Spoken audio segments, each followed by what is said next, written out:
Bienvenue dans ce nouveau vlog intitulé Carnet de voyage, centré autour de la ville de Londres. L'objectif de cette vidéo aujourd'hui va être de retracer jour après jour et de manière complète les différentes activités que j'ai pu réaliser là-bas, mais également des conseils et des astuces pour organiser au mieux ce voyage. Donc c'est parti!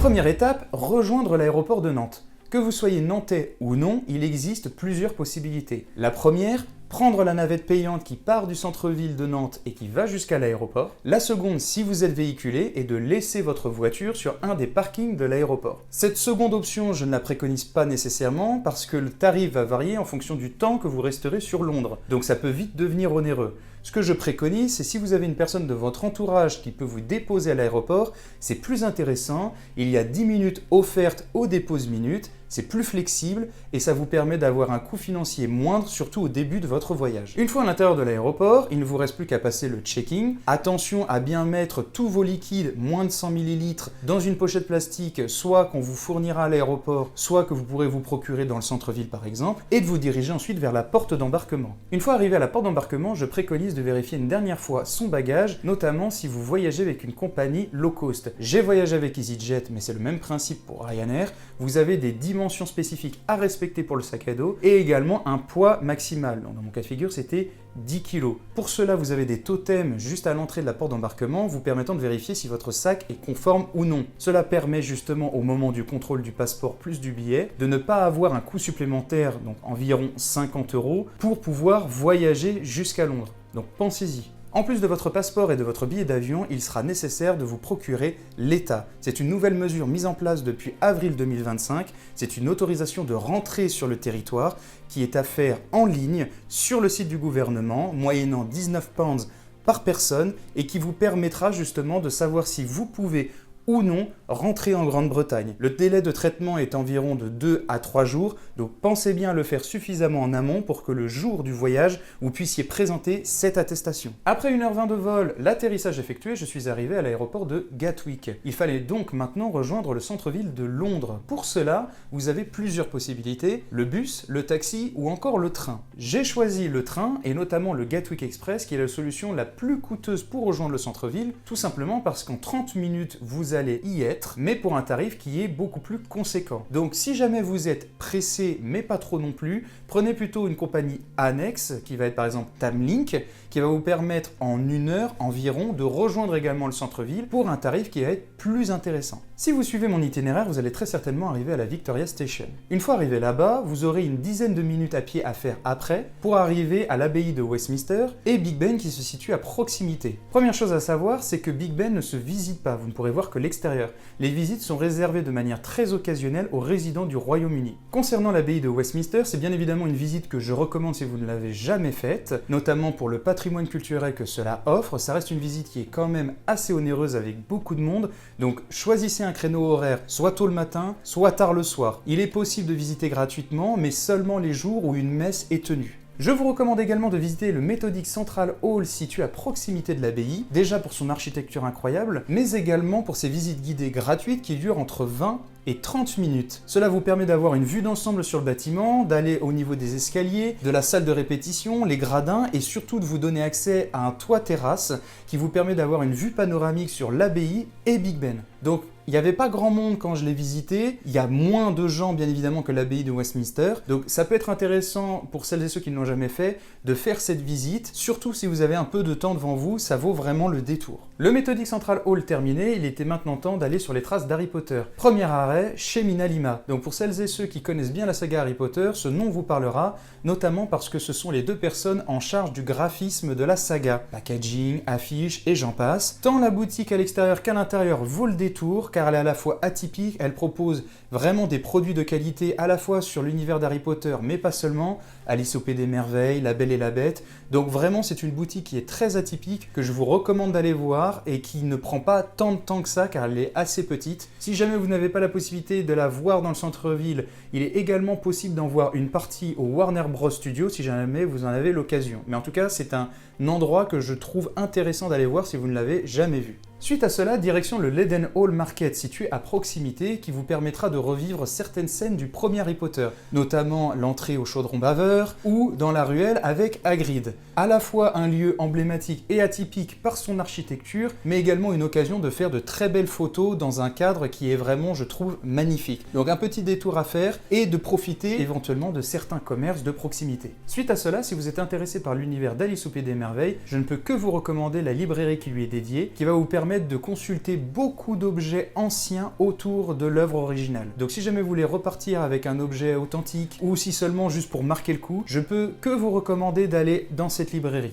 Il est maintenant temps de vous parler des transports sur Londres. Première chose, fini la Oyster Card. Que vous ayez votre carte bancaire dans votre téléphone ou en physique, il y a juste à la poser sur la borne pour accéder au métro. Pensez bien à valider avec votre téléphone l'entrée et la sortie pour chaque trajet. Deuxième chose, les trajets sont plafonnés. Je n'en ai jamais eu pour plus de 15 livres par jour. Donc ne vous inquiétez pas, ce n'est pas parce que vous passez votre carte à chaque fois à l'entrée et à la sortie du métro que vous aurez un tarif exorbitant en fin de journée. Ne vous en faites pas, c'est plafonné. Et troisième chose, le tarif se fait en fonction de la zone où vous allez. Donc chaque zone à Londres est découpée, zone 1, zone 2, zone 3, zone 4. Suivant où vous voulez aller, si vous partez par exemple de la zone 1 pour aller à la zone 3, votre tarif sera plus important que si vous faites zone 1 à zone 2. Donc ça peut être intéressant que vous regardiez, si vous avez la possibilité, vos déplacements de manière à ne pas payer en supplément et peut-être faire des trajets plutôt à pied. La fin de journée approchant, il fallait donc rejoindre le Airbnb. Un autre tip que je peux vous communiquer, c'est de charger votre itinéraire Google Maps avant de rentrer dans le métro. Cela vous évitera d'avoir des pertes de réseau et de ne plus savoir où aller. Le temps moyen du trajet était d'environ 1 heure, mêlait 2 métros et un bus. Ça peut paraître beaucoup, mais quand on est sur Londres, la moindre activité, le moindre déplacement prend en moyenne 45 minutes à 1 heure parce que c'est une très grande ville et tout n'est pas à proximité. Si les transports vous lassent et que vous avez la possibilité financièrement parlant, prenez un Airbnb qui sera plus proche. C'est ce que je vous expliquais tout à l'heure. Plus vous allez prendre une localisation proche de la zone 1 et moins vous payerez cher. Là, le Airbnb était effectivement moins cher, mais en zone 4. Une fois arrivé au Airbnb, les commodités habituelles, c'est-à-dire dialoguer avec mon hôte pour savoir où sont les clés, récupérer les clés et avoir accès à la chambre. Le fait que nous ayons un tarif plus intéressant, c'est-à-dire que pour 5 nuits, nous en avons eu pour un peu plus de 200 € à deux, est dû en grande partie au fait que le logement soit partagé. Au rez-de-chaussée, nous avions du coup notre chambre et à l'étage, les propriétaires étaient présents. Cela permet également deux choses. Ça permet aussi d'avoir un contact régulier et que la personne soit sur place si jamais il y a un imprévu. Et de l'autre, pouvoir dialoguer et de demander des conseils sur la vie sur Londres. À voir si vous voulez payer moins cher et avoir un logement jumelé ou de payer certainement un peu plus et d'avoir un logement qui est qu'à vous.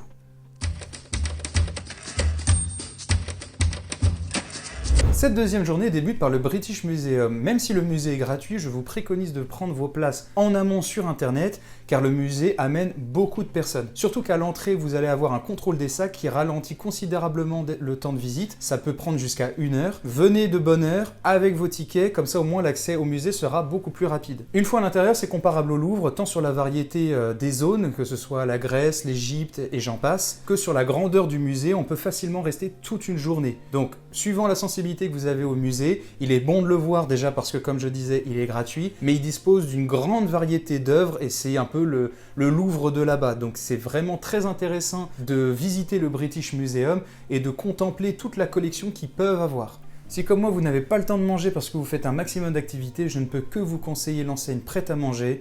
Il y en a un nombre assez impressionnant sur Londres, c'est rapide, c'est efficace, c'est pas cher, il y a de la variété, il y a des sandwichs, des salades, des desserts, donc vraiment le passage obligé si vraiment vous voulez manger rapidement et bien. Suite à cela, je suis allé au Théâtre du Globe en français ou le Shakespeare Theatre dans son nom d'origine, là où étaient jouées des pièces de Shakespeare à l'époque. Il y a deux parties distinctes, une partie théâtre où il va y avoir des pièces comme Macbeth, Cymbeline que j'ai pu voir. Vous avez la possibilité de choisir vos places dans le théâtre, assises sur le devant de la scène ou comme ce que moi j'ai eu à l'arrière debout, ce qui permet d'avoir un tarif plus avantageux. Oui, le prix est intéressant, pour autant vous restez debout et quand une pièce dure plus de 2h30, ça devient vite contraignant. Voyez un peu la sensibilité, savoir si vous pouvez supporter ou de mettre un peu plus cher pour une pièce que vous voulez vraiment voir. Ou l'autre partie du bâtiment qui, elle, est la visite guidée du Théâtre du Globe, donc vraiment le théâtre en tant que tel, où vous aurez la possibilité de visiter sur plusieurs niveaux avec des anecdotes sur les différentes parties, leurs utilités, les personnes qui sont venues ici. Attention, c'est une activité assez onéreuse. Nous pensions qu'en prenant un billet au théâtre, nous pourrions visiter également le Théâtre du Globe.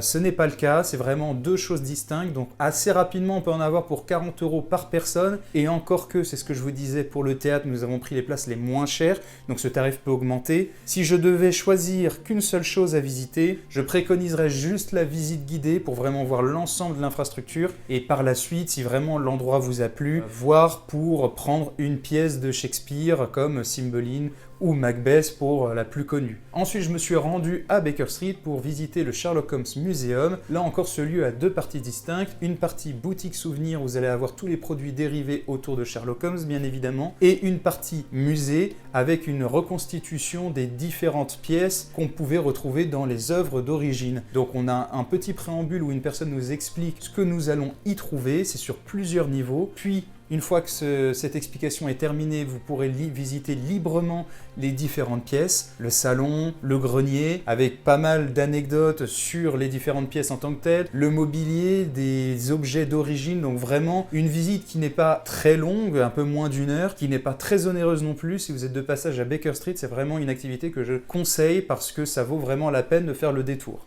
Pour celles et ceux qui sont adeptes des Beatles, il y a un Beatles Store qui est situé vraiment juste à côté du Sherlock Holmes Museum, regroupant tous les produits dérivés, donc t-shirts, figurines, etc. Il n'y a pas de musée pour le Beatles Store, juste la boutique en tant que telle, mais c'est intéressant de notifier que pour celles et ceux qui sont adeptes de la musique des Beatles, qu'il y a un endroit dédié pour eux. Si vous avez un peu de temps et toujours à Baker Street, vous pouvez vous rendre au Wonderpass. C'est un ancien tunnel piéton réhabilité en œuvre artistique. Vous allez pouvoir notamment à l'intérieur y trouver des scènes miniatures de l'histoire locale, donc tant au niveau du quartier que des inspirations littéraires comme Sherlock Holmes. Donc c'est très agréable, c'est complètement gratuit, ça se visite très rapidement. Donc c'est un petit passage sympathique que je vous recommande si vous êtes à proximité. La fin de journée approchant, nous nous sommes dirigés vers un bar de blues qui s'appelait le Ain't Nothing But The Blues Bar. Donc le nom est assez long, mais l'endroit est vraiment sympathique. Quand vous rentrez, vous allez avoir un bar qui va faire, on va dire, les 3/4 de la pièce, parce que l'endroit n'est pas très grand. Et au fond de la salle, une pièce qui est vraiment, somme toute, très simple, avec quelques effets de néon, quelques effets de lumière, où des différents artistes vont venir se produire, la plupart indépendants. Je n'ai pas vu sur les noms d'affiches de grands noms de groupes, mais on peut facilement être à proximité des artistes. Il y a de la bière à boire, il y a la possibilité vraiment de pouvoir discuter avec eux. C'est vraiment un cadre familial, et bien surtout de profiter de cette ambiance blues qui est assez énergique et qui est vraiment très atypique dans des pubs qu'il peut y avoir au Royaume-Uni. L'inconvénient de cet endroit, je dirais, c'est que autant sur la boisson, vous aurez ce que vous voulez, autant sur la partie restauration, c'est beaucoup plus limité. Ça reste plus de l'apéritif. Si vous vouliez manger là-bas, ce n'est pas la bonne idée, tout simplement parce qu'ils ne se spécialisent pas là-dedans. C'est vraiment juste pour consommer de la boisson. Si vous cherchez plus à manger de manière gastronomique tout en profitant d'un moment de jazz ou de blues, je préconise le Rooney Scott, qui est plus connu comme établissement mais qui est aussi plus cher. Ça va varier en fonction des artistes qui sont présents le soir. Certains soirs, il est possible d'acheter ses tickets directement à l'entrée du bar, d'autres fois non, mais on est sur des tarifs qui sont beaucoup plus onéreux, là où le bar où je vous parlais est gratuit. Troisième journée, et celle-ci est consacrée à Oxford. Première étape, se rendre à Marylebone Station, qui va nous permettre de prendre notre train en direction d'Oxford. Après un peu plus d'1 heure de trajet, me voici arrivé à Oxford, et la première activité est la Bodleian Library, qui est intéressante déjà d'une part parce que certaines scènes d'Harry Potter ont été tournées là-bas, mais également pour le côté atypique du lieu, notamment au niveau de l'architecture. Il existe plusieurs offres pour visiter ce lieu. La Divinity School, qui est un endroit très singulier, qui a également servi pour un tournage d'Harry Potter, qui propose des créneaux de 15 minutes, juste pour cette partie-là, mais il y a également des créneaux de 30 minutes où on voit la globalité du lieu avec une des plus anciennes librairies, des créneaux de 60 minutes, des créneaux de 90 minutes. Attention toutefois, parce que vous aussi vous pourriez vous faire avoir, il ne précise pas en amont sur le site lors de la réservation si des groupes sont présents. Pourquoi c'est intéressant de le souligner? Parce que si vous arrivez, et ça a été mon cas, un jour où beaucoup de groupes touristiques sont présents, ils enlèvent les créneaux de 90 et 60 minutes. Donc finalement, il vous reste que des créneaux de 30, ce qui passe très vite. Donc ça reste des visites guidées, hein, bien évidemment. Mais par exemple, pour la Divinity School, nous avons dû reprendre un ticket après de 15 minutes pour vraiment avoir le temps de visiter, parce que 15 minutes passent très vite. Et il y a quand même beaucoup de choses à voir dans ces pièces, tant au niveau de l'architecture que l'histoire en elle-même. Moi, je vous préconise, suivant la sensibilité que vous pourriez avoir avec ce lieu-là, de bien vous renseigner en amont sur les créneaux horaires disponibles et de bien articuler votre visite en ce sens. Bien évidemment, dehors, comme tous les lieux, vous aurez également la boutique souvenir où vous pourrez acheter soit des choses de la Divinity School, soit en tout cas des choses propres à la ville d'Oxford. Oxford regorge de beaucoup de monuments architecturaux très intéressants à voir. Vous n'aurez aucun mal, et ça a été notre cas de figure, de trouver des églises ou des cathédrales à visiter qui valent vraiment le détour, et vous pouvez profiter sans qu'il y ait forcément des groupes de touristes, tellement il y a d'endroits à voir. Suite à la visite de la cathédrale, je me suis rendu dans un des lieux les plus emblématiques d'Oxford, la Christ Church. Pourquoi ce lieu est emblématique? Eh bien pour plusieurs raisons. La première, c'est que l'auteur Lewis Carroll, celui qui a écrit Alice au Pays des Merveilles, était professeur de mathématiques là-bas, et c'est d'ailleurs dans cette zone-là que lui est venue l'inspiration du livre. Mais également des scènes de tournage d'Harry Potter, notamment quand Harry monte les escaliers avant d'avoir l'attribution de sa maison, ou encore d'autres scènes qui sont mémorables que vous pourrez découvrir lors du parcours qui sera en audio guide. L'avantage de ce lieu, c'est que vous obtenez un audio guide dans la langue de votre choix, chose qui n'est pas tout le temps le cas, parce que bien souvent c'est de l'anglais, mais là vous avez la possibilité de l'avoir en français, qui va vous faire un parcours de 2 heures qui va retracer les différents lieux, à la fois sur la vie en tant que telle à la Christ Church, parce qu'elle est jumelée avec une école, donc vous pouvez voir des étudiants passer, mais également, comme je disais, des anecdotes à la fois sur Lewis Carroll et Harry Potter. Pour moi, si vous deviez venir à Oxford pour une seule raison, ce serait la Christ Church. C'est très bien fait, c'est varié, le parcours est vraiment très bien pensé. Vous pouvez voir une grande salle qui est mémorable et qui est similaire justement en inspiration à celle de la grande salle dans Harry Potter. Donc à la fois pour prendre des photos, pour s'imprégner du lieu, voir comment les élèves interagissent et notamment si vous avez la chance de le visiter quand il fait beau, c'est vraiment un moment à passer qui est vraiment, je trouve, génial. Que ce soit l'intérieur ou même les extérieurs, c'est vraiment une immersion totale qui fait vraiment du bien et qui vraiment pour moi vaut son prix. Si comme moi vous avez de la chance et ce jour-là il fait beau, je vous conseille d'aller dans un bar qui se situe à proximité de la Christ Church, en bordure de fleuve, où vous allez pouvoir à la fois siroter une boisson que vous souhaitez, tout en regardant les bateaux passer, voire même certaines personnes s'amarrer. Donc c'est vraiment très atypique, très dépaysant, on oublierait presque qu'on est dans le centre-ville, et c'est vraiment très abordable. Même si nous passons qu'une journée, nous sommes forcément tributaires des moyens de transport, surtout quand nous achetons nos billets à l'avance, chose que je préconise toujours. Eh bien, si vous avez souvenir, l'aller, je l'ai fait en train, mais le retour ne se fera pas en train cette fois-ci, mais par le Oxford Tube, qui est un bus. Alors pourquoi avoir changé de mode de transport? Eh bien parce que quand vous prenez des billets à l'avance sur les sites officiels, vous allez pouvoir vous rendre compte que l'aller-retour en train n'est pas forcément le plus économique. Donc dans le cas de figure, le jour où je suis allé à Oxford, il était plus intéressant de faire l'aller en train et le retour en bus. Bien évidemment, en bus, c'est plus long. Vous pouvez rajouter facilement 1 heure. Mais au moins, vous êtes sûr d'arriver, que ce soit l'un comme l'autre, vous arrivez soit dans le centre de Londres, soit à la Victoria Station que j'avais déjà parlé au début de ma vidéo.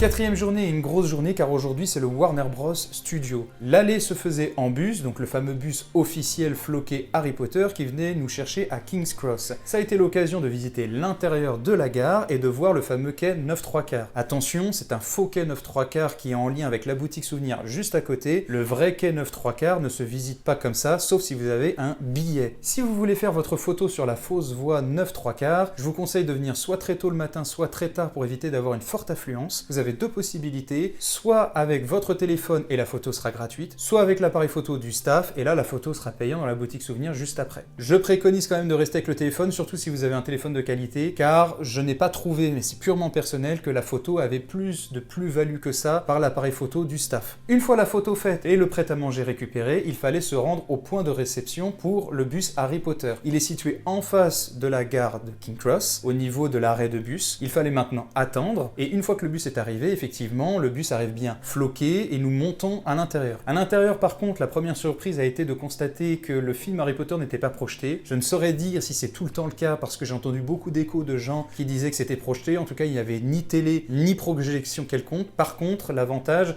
c'est que derrière les sièges, il y a un système pour recharger les téléphones par induction. Donc ça peut être intéressant d'avoir la batterie pleine avant d'arriver au Warner Bros Studio si vous n'avez pas de batterie externe. Au bout d'une trentaine de minutes, nous sommes arrivés au studio Harry Potter. Potter. Et là, nous sommes arrivés dans la file d'attente. Vu que nous étions arrivés le matin, eh bien ça permettait d'avoir une file qui n'était pas trop longue, sachant qu'un départ était prévu à 15h. J'avais prévenu ma compagne que peut-être nous n'allions pas prendre le retour, même si nous l'avions déjà payé, car mine de rien, le temps sur place est quand même assez conséquent pour tout visiter. Une fois la file d'attente terminée, les sacs et billets contrôlés, vous verrez sur votre droite en arrivant, il y a une pile de passeports souvenirs qui sont gratuits, que je vous encourage à prendre. Chaque tampon est une partie du studio à visiter, donc ça laisse un sacré souvenir et c'est surtout que c'est gratuit. Suite à cela, vous arrivez dans l'espace d'accueil qui est gigantesque, où vous pourrez voir les espaces de restauration, vous pourrez tout simplement vous poser ou regarder quelques éléments de décor ou de costumes qui sont présents en lien avec Harry Potter. Lorsque vous commencerez votre visite, vous aurez une petite partie qui va retracer l'historique des livres et des films, avant de passer dans une première salle où un premier film sera projeté de différentes personnes qui parleront comme quoi Harry Potter leur a changé la vie et l'impact que ça a eu sur eux. Puis ensuite, vous irez dans une seconde salle où un autre film sera projeté, là où les acteurs et d'autres personnes parleront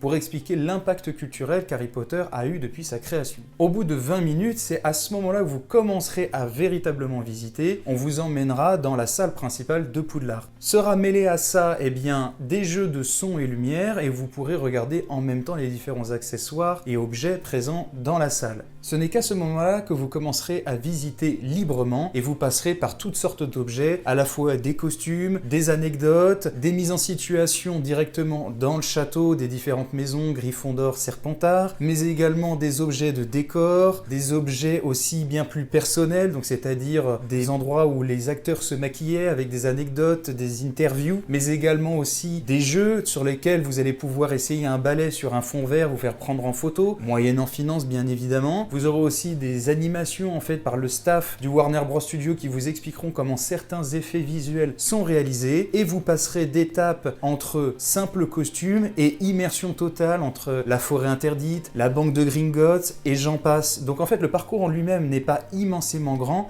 mais il y a tellement de choses à voir de manière dense et d'animation présente que ce temps se rallonge. Et finalement, que j'imaginais au début, donc au moment où nous sommes arrivés et le départ à 15h, et bien finalement 15h arrive très vite et donc le temps de bien voir, de s'immerger, de lire les anecdotes, de parfois refaire certaines boucles en se rendant compte qu'on avait oublié certaines choses parce que comme je le disais, la visite est libre et donc vous avez la possibilité d'aller à un endroit, de revenir, de recommencer le parcours si vous voulez, même jusqu'à la salle principale, vous ne pouvez juste pas revenir au début des films, au tout début. Mais en soi, tout le reste est libre d'accès dans le temps que vous voulez. Alors j'avais entendu que plus les heures avançaient, plus le monde allait diminuer. Non, parce qu'en fait finalement nous devions partir à 15h, nous n'avons pas pris le transport, nous sommes partis véritablement à 18h et donc de ça, le monde était encore bien présent. Cependant, les 7 heures de visite étaient judicieuses car elles nous ont permis à la fois de tout voir, de se poser pour manger, de pouvoir essayer la fameuse bière au beurre aussi, donc forcément ce passage un peu obligé, donc qui était très étonnant parce que je m'attendais à avoir une bière et finalement sentir le beurre à l'intérieur et en fait c'est plutôt une sorte de pâte pâtissière, une crème pâtissière plus qu'autre chose, mais c'était intéressant de tester. Je préconiserais que si vous n'avez pas l'habitude d'en prendre une pour deux parce que c'est 7 €, enfin 7 livres plus le verre, donc en fait finalement le verre vous le gardez en souvenir, vous n'êtes pas obligé de le déposer, mais ça fait quand même un budget pour quelque chose qui peut-être va partir à la poubelle. Donc dans tous les cas, moi je vous préconise de vraiment prendre le temps de visiter parce que vraiment plein de choses sont à voir, à la fois à l'intérieur, mais également à l'extérieur où on peut retrouver la serre, on peut retrouver le Magicobus, on peut retrouver aussi la maison d'Harry, et en fait ce ne sont pas que les costumes ou des immersions, il va y avoir aussi tout le procédé en fait qui justifie le nom studio finalement, où en fait la magie va être mise un peu de côté et on va montrer tous les maquillages, les animatronics, etc. Donc je vous en dis pas plus, je vous montre évidemment comme depuis le début de la vidéo des quelques images, mais je vous laisserai faire votre avis par vous-même. À la fin de la visite, vous arrivez dans l'immense boutique souvenir, forcément qui est vraiment gigantesque pour le coup, où vous avez pratiquement tous les produits Harry Potter possibles et inimaginables, avec aussi une section Minalima comme ce que je précisais plus tôt dans la vidéo, mais juste orienté livre Harry Potter. Vous ne pourrez pas retrouver un livre Alice ou un livre La Belle et la Bête par exemple. Donc vous aurez la possibilité d'acheter en fait tout ce qui vous fait plaisir, tant sur de l'alimentaire que des produits dérivés en tant que tels. Et du coup, suite à cela, une fois que vous sortez, donc la plupart des gens attendent la navette. Alors vu que nous, le bus était parti parce qu'il était à 15h, il y avait plusieurs possibilités, soit d'attendre une nouvelle navette qui nous aurait prise, mais elle n'arrivait pas avant 1h, je crois, de mémoire, soit de prendre la navette. Pour celles et ceux qui hésitent de venir au Harry Potter Studio, eh bien je préconise de ne pas prendre le bus, même s'il est floqué Harry Potter, je préconise de prendre un train qui part du centre, donc encore une fois de Victoria, qui va aller jusqu'à la gare proche du Warner Bros Studio et ensuite de prendre la navette gratuite. L'inconvénient de la navette cependant, même si elle est gratuite, c'est qu'elle vient que toutes les 20 minutes. Et donc toutes les 20 minutes, quand les gens commencent à repartir vers 18-19h du studio, le temps peut paraître immensément grand. Donc faites attention au moment où vous sortez, priorisez la navette dès que vous pouvez la prendre. Elle dure 10 ou 12 minutes et vous arrivez à la gare. Et à la gare, nous avons pris la compagnie Timelink, comme je vous parlais en début de vidéo, pour rejoindre le centre de Londres. Donc ça s'est fait 1 heure environ. Donc c'est un peu plus long que le bus que nous avons eu à l'aller, mais au moins on était assuré d'arriver et nous n'en avons pas eu pour très cher non plus. Une fois de retour dans le centre de Londres et en ayant marre des différents prêts-à-manger depuis ces quelques jours, nous avions réservé un restaurant qui s'appelait The Ship Tavern, qui est dans la droite lignée des véritables pubs anglais, et donc ça nous permettait d'être immergés dans un décor qui était authentique, de pouvoir manger de la bière locale et de prendre des fish and chips qui sont quand même considérablement plus gros que ceux qu'on a pu me servir en France par exemple. Donc pour autant ça justifie le prix parce que ça restait une brasserie et il n'y en avait pas pour excessivement cher. Un tips que je peux vous donner, c'est que vous aurez très systématiquement, comme dans beaucoup de pays parce que ce n'est pas le même système que la France, des tips à donner, en tout cas du service, mais vous n'êtes pas obligé de l'accepter. C'est-à-dire que quand on vous donne la note, nous en avions pour 8 pounds de mémoire de service, eh bien nous n'avions su qu'après coup en discutant avec notre hôte de Airbnb. Donc également un point qui peut-être pourra vous intéresser en disant que si vous optez pour un hébergement partagé, vous pouvez également échanger ce sorte de perle de sagesse entre hôte et vous. Et ils nous ont expliqué que en fait les frais de service ils sont positionnés, ils sont mis sur le ticket, mais nous ne sommes pas obligés de les accepter. Nous l'avions su après coup, mais ce n'est pas grave. Quand on trouve que le service est bien, c'est justifié. Sinon, si vous trouvez que le service est déplorable dans un restaurant, vous êtes en droit de le refuser.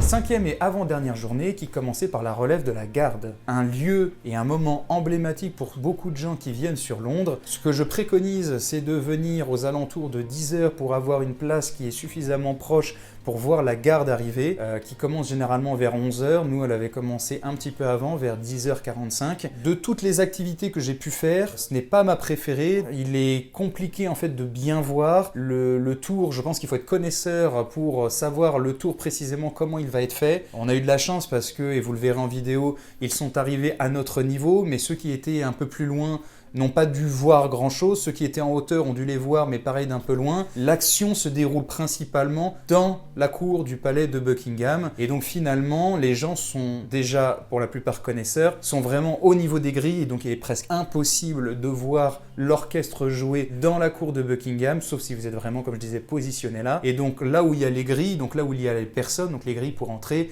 eh bien les policiers vous font comprendre que vous ne pouvez pas stationner là, qu'il faut avancer. Donc c'est quand même sympa à voir parce qu'il y a un côté musical, il y a un côté très cérémonial qui arrive. Pour autant, si vous ne l'avez pas vu, ou en tout cas pas en partie, ce n'est pas grave. C'est bien de voir ça 5 minutes, il ne faut pas s'attendre à un spectacle grandiose. C'est vraiment la garde qui passe et qui fait cette fameuse relève, mais pas plus en fait finalement. Lorsque vous vous baladez, vous pouvez éventuellement aller à Leicester Square, qui permet dans ce parc d'avoir de multiples statues entre Paddington, Mary Poppins ou encore Harry Potter. Donc c'est un petit parc en plein milieu d'une place, et finalement vous pouvez vous asseoir sur des bancs juste à côté de personnages connus que je viens de citer juste avant. Et attention toutefois, pareil, ne pas venir aux heures de pointe parce que des queues peuvent se former devant les statues. Nous avons continué en direction du musée d'histoire naturelle, pareil qui est gratuit. Je vous conseille aussi de prendre vos places en amont pour être sûr que si vous venez à une heure de pointe, vous n'ayez pas spécialement d'attente, de devoir acheter le billet dans la file ou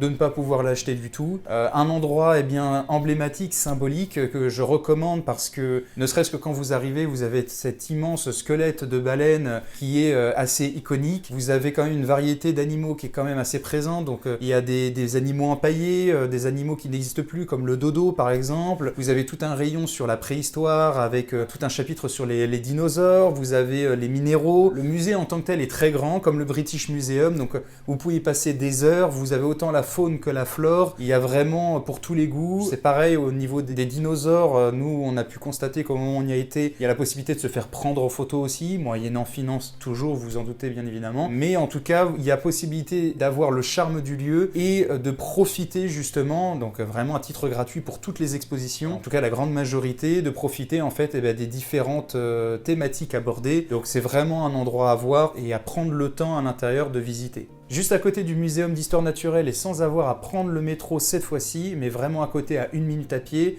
il y a le Victoria and Albert Museum qui est, je pense, mon musée préféré pour plusieurs raisons. La première, c'est que je trouve que la segmentation des différents peuples, l'Asie, l'Europe, etc. est bien faite. Il y a beaucoup d'objets qui sont très beaux à l'intérieur, qui représentent bien toutes les différentes cultures. Il y a toute une session en fait de reproduction d'œuvres d'art, David de Michel-Ange et j'en passe, qui permettent de se donner une idée sur la grandeur des différentes œuvres, le travail qui est fait sur de l'ivoire, du bois et j'en passe. Il y a toute une session à l'étage qui permet aussi de voir les décors de cinéma, alors pas en grandeur nature, mais ça va être surtout des accessoires, des costumes, comment ça peut se passer dans un théâtre ou au cinéma. Il va y avoir toute une session sur l'histoire de la photographie aussi. Donc ce n'est pas qu'un musée avec des œuvres d'art. Ça retrace différentes thématiques que je vous encourage également à faire, qui est gratuit et qui permet aussi de passer plusieurs heures dans différents univers et en fonction de votre sensibilité, pouvoir approfondir certains points. Une fois sortis du métro, nous sommes dirigés vers le Sky Garden qui fait partie des rooftops gratuits de Londres. Donc ne payez pas des rooftops, le Sky Garden est gratuit, même encore aujourd'hui. Leur politique a un peu changé. Ils préconisent très fortement de réserver en amont là où avant on pouvait éventuellement trouver de la place en arrivant directement sur le lieu. J'ai vu des personnes qui réservaient dans la file d'attente, mais on leur a expliqué que c'était complet. Pourtant c'était un jour en semaine et proche de la fin de journée, mais c'était comme ça. La chance qu'on a eue, c'est qu'il faisait beau. Tout le long de la file d'attente, même si vous essayez de venir à l'heure, eh bien il y a le contrôle des bagages et donc ça vous fait perdre un peu de temps. Et une fois que le contrôle des bagages est effectué, vous vous retrouvez face à 2 ascenseurs, mais un pour la montée, un pour la descente. Et donc en fait finalement tous ces gens s'amassent. Et pareil, il faut parfois peut-être attendre 1 ou 2 ascenseurs avant de pouvoir monter jusqu'au 35e étage où là vous arrivez face au bar du Sky Garden et surtout la terrasse avec le rooftop. Vous pouvez venir avec votre bouteille d'eau, votre nourriture, mais vous avez également la possibilité de consommer sur place dans le Sky Garden. Pour moi, c'est une expérience à faire parce que, surtout quand il fait beau, c'est gratuit. La preuve en est, nous n'avons rien déboursé. On a voulu se laisser tenter par un verre, mais en fait, on était tellement happé par la vue qui était magnifique avec un coucher de soleil qui commence à apparaître qu'en fait, finalement, le temps a passé vite et nous sommes tombés sur un soir où la terrasse était réservée par une entreprise. Donc, il y a aussi ce facteur-là à prendre. Il n'était pas notifié sur le site non plus, mais arrivé à une certaine heure, il pousse les gens vers l'intérieur. Vous pouvez rester à l'intérieur, mais la terrasse n'est plus accessible. Donc vraiment, si je devais vous faire retenir que 2 points primordiaux, réservez bien votre billet en amont et essayez d'y aller un jour où il fait beau. Alors nous avons voulu rester plus longtemps au Sky Garden, mais nous avions le soir un événement qui était une comédie musicale autour de Stranger Things, donc la fameuse série Netflix, qui était jouée dans un théâtre. Une comédie musicale à Londres, je ne peux que vous le recommander, ça coûte son prix. On en a eu pour 180 livres à 2, à être placé ni trop devant ni trop derrière, mais c'est vraiment une expérience que je recommande parce que c'est tellement plus immersif que le cinéma. Il y a un vrai travail d'acteur, d'enchaînement qui est assez impressionnant, il y a un mélange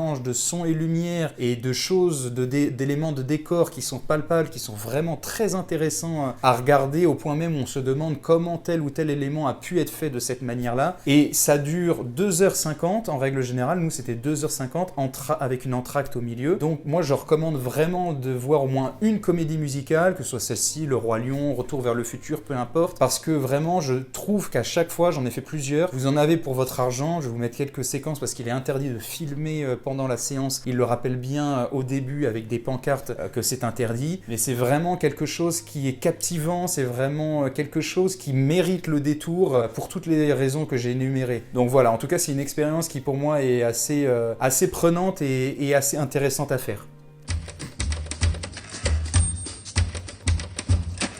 Sixième et dernier jour sur Londres, nous avons débuté par dire au revoir à notre hôte qui était très sympathique, qui nous demandait si tout se passait bien, qui était vraiment aux petits soins et si on avait la moindre question, on répondait à nos attentes. Le lit était confortable, on a passé des super nuits, forcément on ne s'éternisait pas le soir parce que vu qu'il y avait 1 heure de route, aller et ensuite le lendemain le refaire dans l'autre sens pour le centre-ville, on préférait économiser nos forces pour le lendemain être opérationnel. Nous sommes partis en direction du quartier de Notting Hill pour à la fois faire des photos devant les façades colorées qui sont atypiques et emblématiques. Donc pareil, le fait de venir tôt le matin, cela permet de ne pas avoir trop de monde devant les façades colorées, tout en sachant que c'est agrémenté de mots des voisins, des habitants qui expliquent de ne pas faire trop de bruit parce que je pense qu'ils ont des gens continuellement. Donc y aller le matin, c'est toujours, je pense, pour moi la clé. D'en profiter aussi en même temps pour voir les différentes façades. On en a vu une qui était très atypique, qui s'appelle Alice Portobello, qui est un brocanteur et qui propose justement une installation qui est atypique dans sa devanture, tant sur les choix esthétiques de la façade que les différents éléments positionnés devant. Donc, il y a un vrai côté visuel à aller à Notting Hill, tant sur des commerces que sur les façades des maisons que je recommande, encore une fois, tôt le matin. S'en est suivi, après avoir repris le métro, d'aller à Camden Town, donc véritablement un des endroits qu'il ne faut pas louper quand on vient sur Londres, parce que ça mêle toutes les cultures culinaires possibles. Camden Town n'est pas très grand, mais vous pouvez trouver une grande variété de nourriture, de vêtements, de petits magasins, tant d'un magasin de manga qu'un magasin spécialisé dans les jeans, dans les différentes cultures, vous aurez de l'épicé, de non épicé. En tout cas, c'est un vrai petit village qui est très agréable, surtout quand il fait beau. Nous, on a la chance qu'il faisait beau à visiter. Vous allez pouvoir avoir un vrai côté brocante qui se situe dans le souterrain, là où il y avait les chevaux de course avant. Vous allez pouvoir trouver de tout et n'importe quoi, donc des vinyles, des accessoires, des souvenirs de Londres. Il n'y a pas à s'ennuyer. Vous aurez également une statue de Amy Winehouse qui est présente au milieu d'une des places. Vous aurez un magasin qui est très atypique,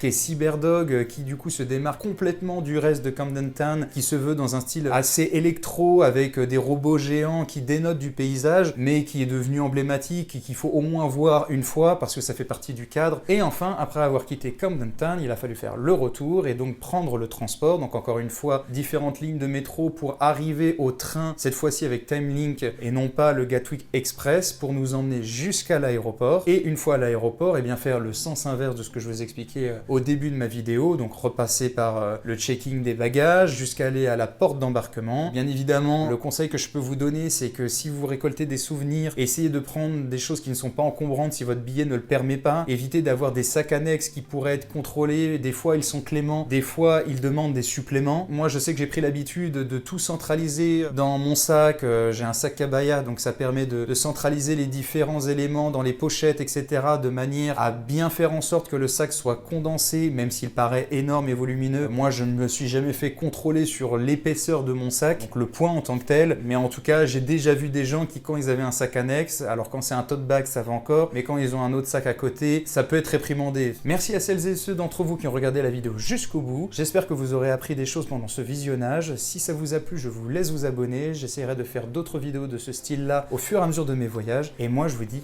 à très vite.